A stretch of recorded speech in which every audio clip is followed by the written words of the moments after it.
প্রথমে আমি এদেশের সম্মানিত আলেম সমাজকে বিনয়ের সাথে অনুরোধ করব, আসুন আমরা ঐক্যবদ্ধ হই। আমরা আর কাদা ছড়াছড়ি করব না। অনেক হয়েছে, আন না, এবার থামুন। অনেক হয়েছে, আন না। এই যে আমরা ঐক্যবদ্ধ হই নাই, আমরা কি বড় কিছু অর্জন করে ফেলছি? বলেন, আমরা কি খুব পাওয়ার সম্মানের জায়গায় আছি? খুব স্ট্রেংথের জায়গায় আছি? তো কিছুই তো নাই। আপনি ঐক্যবদ্ধ হইলে সমস্যা কোথায়? এমন তো না ঐক্যবদ্ধ না হওয়ার কারণে এতদিন আপনার অনেক কিছু ছিল, ঐক্যবদ্ধ হলে আপনি হারাবেন, এমন তো না। তো কিছুই যেহেতু আপনার নাই, আমার নাই, ঐক্যবদ্ধ হলে আমরা সমস্যা কোথায়?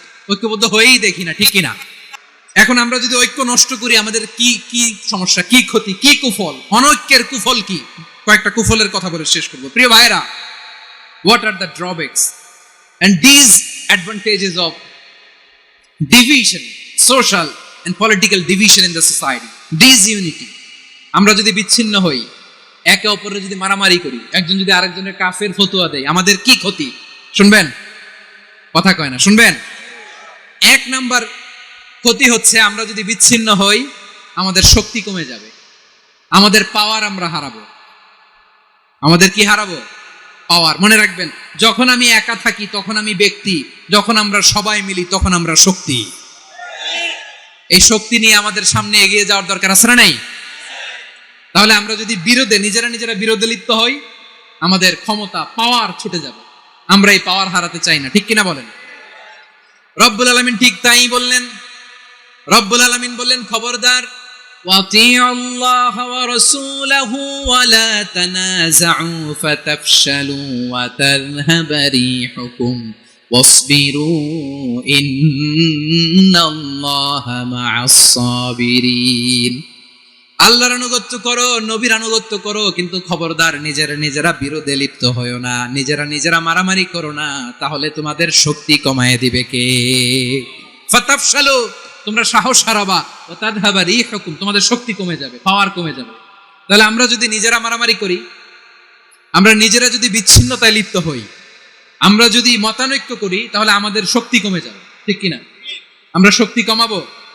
আচ্ছা, ছোট্ট একটা বাঁশের কঞ্চি যদি আপনারা দেয়, পায়ের মধ্যে ধাক্কা দিয়ে ভাঙতে পারবেন না? এরকম বাঁশের কঞ্চি যদি 20টা একসাথে জোড়া লাগায় দেয়, ভাঙতে পারবেন? কথা বুঝে নাই মনে হয়। চিকন একটা বাঁশের কঞ্চি দিলে ভাঙা যাবে না? এরকম চিকনই 20টা বাঁশের কঞ্চি একসাথে লাগাই দিলে ভাঙতে পারবেন? কারণ যখন আমি একা থাকি তখন আমি ব্যক্তি, যখন আমরা সবাই মিলি তখন আমরা শক্তি।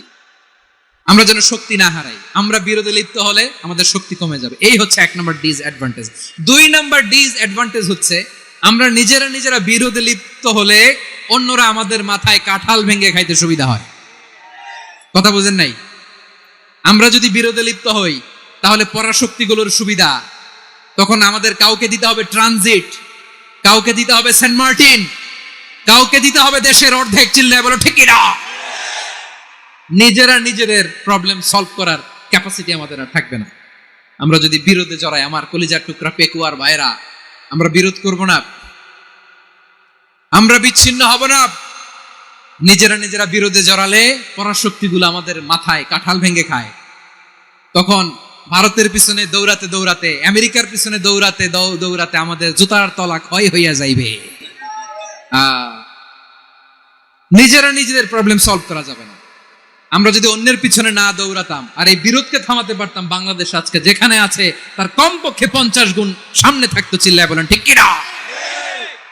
তাহলে 1 নম্বর ক্ষতি হচ্ছে, আমাদের পাওয়ার লেস হয়ে যায়, আমরা দুর্বল হই যদি আমরা বিরোধ করি। 2 নম্বর হচ্ছে, পরাশক্তিগুলোর সুবিধা নেয়। 3 নম্বর হচ্ছে, আমাদের উন্নয়ন, দেশের উন্নতি, অগ্রগতি, এটা স্থবির হয়ে যায়, এটা বাধাগ্রস্ত হয়। প্রিয় ভাই, ইউনিটি, ঐক্য হচ্ছে একটা দেশের উন্নয়নের মূল ভিত্তি। 2 জন কইছে ঠিক। এদিকে এখন কয়েকজন কইছে ঠিক। ঐক্য হচ্ছে একটা দেশের, জাতীয় ঐক্য হচ্ছে কোন দেশের উন্নয়ন, অগ্রগতির মূল ভিত্তি, ঠিক কিনা বলেন? ইউনিটি অফ এ কান্ট্রি, এটা হচ্ছে একটা সাস্টেইনেবল ডেভেলপমেন্ট, সোশ্যাল স্ট্যাবিলিটির জন্য এটা অনেক গুরুত্বপূর্ণ। এজন্য বিরোধের কোনো স্থান আমরা দিব না, আমরা ঐক্যবদ্ধ থাকবো ইনশাআল্লাহ বলেন। আর কখনো কাউরে কাফের বলে গালি দিবেন? তুই জাহান্নামী বলবেন? ঝগড়া লাগলে লাগাই দিবেন? তাহলে কি করবেন? মিলায়ে দিব। আওয়াজ করে বলেন কি করব? প্রিয় ভাইরা, এই বিরোধ গত 50 বছর তো আমরা দেখেছি। ধর্মীয় অঙ্গন বলেন, সামাজিক অঙ্গন বলেন, রাজনৈতিক অঙ্গন বলেন, এই বিরোধ আমাদেরকে শেষ করে দিয়েছে। এই 24-এর ছাত্র নাগরিক অভ্যুত্থানের পরেও যদি সেই বিরোধ আমাদেরকে খায়, তাহলে এতগুলো তাজা জেনজির রক্ত বৃথা যাবে। চিল্লায় বলো ঠিক কিনা? আমরা এই রক্তগুলো কি বৃথা দিতে চাই না, বৃথা যেতে দিতে চাই না। আমরা ঐক্যবদ্ধ থাকতে চাই। রাজি আছেন? আমরা আর কাদা ছোড়াছুরি করব না। অনেক হয়েছে, আন্না, এবার থামুন। অনেক হয়েছে, আন্না। প্রথমে আমি এদেশের সম্মানিত আলেম সমাজকে বিনয়ের সাথে অনুরোধ করব, আসুন আমরা ঐক্যবদ্ধ হই। আজকের এই পেকুয়ার ঐতিহাসিক তাফসিরুল কোরআনের প্রোগ্রাম থেকে আমি সম্মানিত আমার মাথার তাজ উলামাদেরকে জাতীয় ঐক্যের আহ্বান জানাই। পেকুয়ার এই ঐতিহাসিক তাফসিরুল কোরআনের প্রোগ্রাম থেকে আমি আমার সম্মানিত রাজনৈতিক ব্যক্তিবর্গদেরকে জাতীয় ঐক্যের আহ্বান জানাই। অনেক হয়েছে, আন্না। আধিপত্যবাদকে রুখে দিতে হলে, বাংলাদেশের বিরুদ্ধে যে কোনো ধরনের ষড়যন্ত্রকে রুখে দিতে হলে জাতীয় ঐক্যের কোনো বিকল্প নাই। চিল্লায় বলো ঠিক কিনা?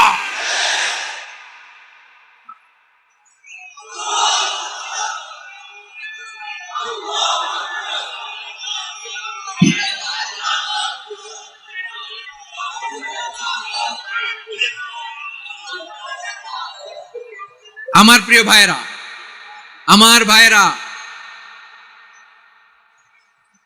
আর কাদা ছুড়াছুড়ি করব না, ইনশাআল্লাহ বলেন। আল্লাহুম্মা ফারশাদ। আল্লাহ তুমি সাক্ষী থাকো, আল্লাহ তুমি তৌফিক দাও। আওয়াজ করে পড়েন আমিন। আর একে অন্যকে কাফির বলে গালি দিব না, ঠিক কিনা বলেন? রাজি আছেন? ধ্বংস করে দিয়েছি আমরা আমাদেরকে। আপনারা হালাকু খানের নাম শুনেছেন? মঙ্গল অধিপতি হালাকু খান বাগদাদের আমাদের বিশাল দারুল হিকমা লাইব্রেরিকে ধ্বংস করেছে। 10 লক্ষ মুসলমানদেরকে কচুকাটা করে গণহত্যা করেছে। জানেন, আমাদের সভ্যতা সূতিকাগারের কেন্দ্রবিন্দু ছিল বাগদাদ। ইরাকের বাগদাদে যেদিন সে রক্ত নিয়ে হোলি খেলা করে, রক্তের হোলি খেলা যেদিন হয়, ওই দিনও বাগদাদে বাহাস চলতেছিল। আমাদের বাহাস কি চলতেছিল? আপনাদের এলাকায় বাহাস আছে? এই প্রচলিত বাংলাদেশে যে বাহাস, এটার সাথে ইসলামের কোনো সম্পর্ক আছে? এই পর্যন্ত বাহাসের পরে পরাজয় বরণ করছে এরকম কোন দল আপনারা পাইছেন? আমি পাই নাই। প্রত্যেক দলই বাহাসের পরে সংবাদ সম্মেলন করে বলে আমরা জয়লাভ করিয়াছি, ওনারা পালাইয়া চলিয়া গিয়াছেন। আছে না নাই? কারণ সত্য জানার জন্য, সত্য মানার জন্য আসে না তো, নিজের জ্ঞান জাহির করার জন্য বাহাস করে। বিপক্ষ দলের আলেমকে ছোট করার জন্য বাহাস করে। এই বাহাসের স্থান ইসলামে নাই। চিল্লায় বলো ঠিক কিনা? এই সমস্ত বাহাসের দিন শেষ। ঐক্যবদ্ধ হওয়ার বাংলাদেশ।